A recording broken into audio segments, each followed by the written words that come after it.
प्रयागराज महाकुंभ में श्रद्धालुजनों की भारी भीड़ है। लगभग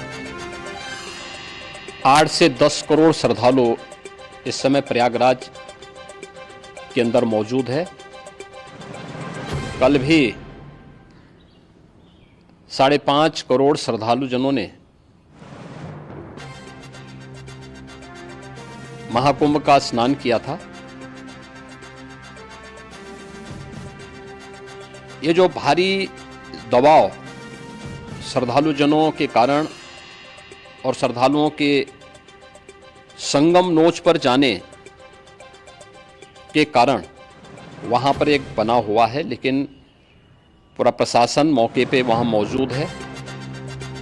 रात्रि को 1 से 2 बजे के बीच में अखाड़ा मार्ग पर, जहां पे अखाड़ों के अमृत स्नान के दृश्य से बैरिकेड्स भी किए गए थे, तो बैरिकेड्स को फांद करके आने में कुछ श्रद्धालु गंभीर रूप से घायल हुए हैं।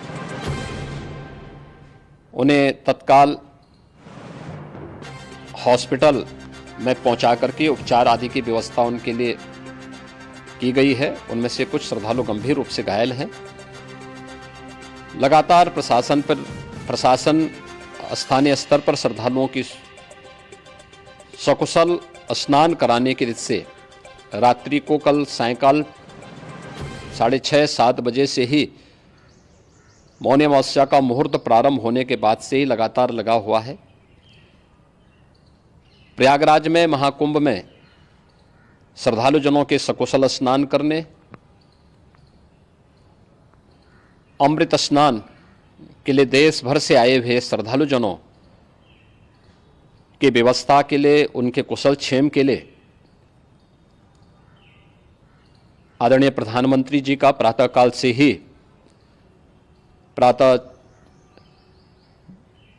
से ही उनके लगभग 4 बार प्रधानमंत्री जी ने हालचाल लिया है। माननीय गृह मंत्री जी ने,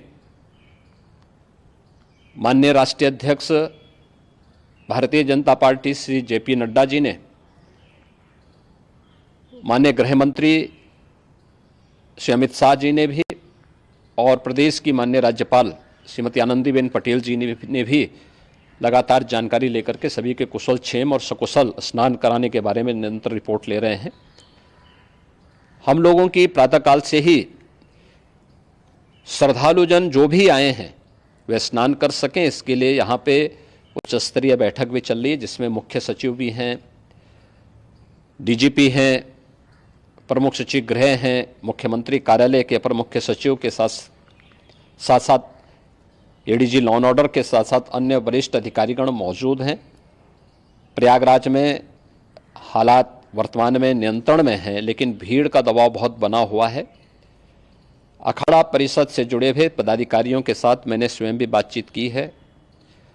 आचार्य महामंडलेश्वरों से भी, पूज्य संतों के साथ भी मेरी बातचीत हुई है, और पूज्य संतों ने बड़ी ही विनम्रता के साथ इस बात को कहा है कि नहीं, श्रद्धालुजन पहले स्नान करेंगे और फिर जब उनका दबाव कुछ कम होगा और वे सकुशल वहाँ से निकल जाएंगे, तब हम लोग स्नान करने के लिए संगम की तरफ जाएंगे। अभी पहले श्रद्धालुजनों को, चूँकि देश भर से आए हैं, तो इसके लिए उन्हें सभी अखाड़े इसके लिए सहमत हैं और सभी लोग इस व्यवस्था के साथ जुड़े हुए हैं।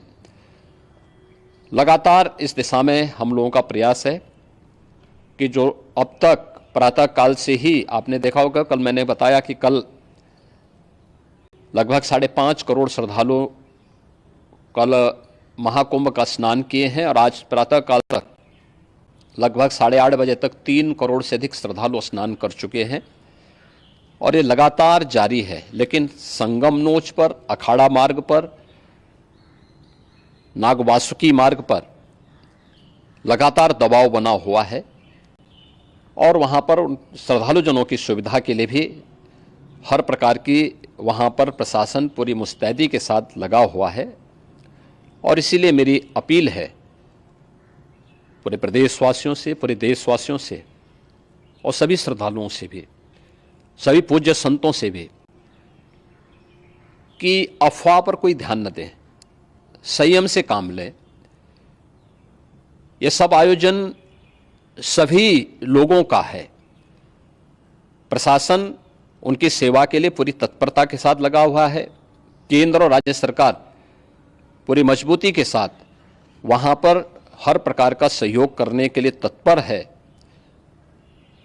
लेकिन कोई किसी अफवाह पे ध्यान न दे। कोई भी व्यक्ति नकारात्मक अफवाह फैलाने का प्रयास करेगा, उस प्रकार से नुकसान हो सकता है। और जहां पर हैं आप, लगभग 15 से 20 किलोमीटर के दायरे में अस्थायी घाट बनाए गए हैं, उसमें कहीं भी वे स्नान कर सकते हैं। आवश्यक नहीं कि संगम नोच की तरफ ही आएं, क्योंकि भीड़ देखते हुए खासतौर पर जो बुजुर्ग हैं, बच्चे हैं, श्वास के रोगी हैं, उनको लंबी दूरी तय नहीं करनी चाहिए। और जहां पर हैं वहीं पर आराम से पहले स्थिर होकर के कार्य करें, वहां पर रह करके। और जो नज़दीक के घाट हैं, उसी नज़दीक के घाट में स्नान करेंगे। सब गंगा जी के ही घाट हैं और गंगा जी के इस घाट में वही पुण्य प्राप्त होगा। ये मौनी अमावस्या है। मौनी अमावस्या में स्नान का महत्व है।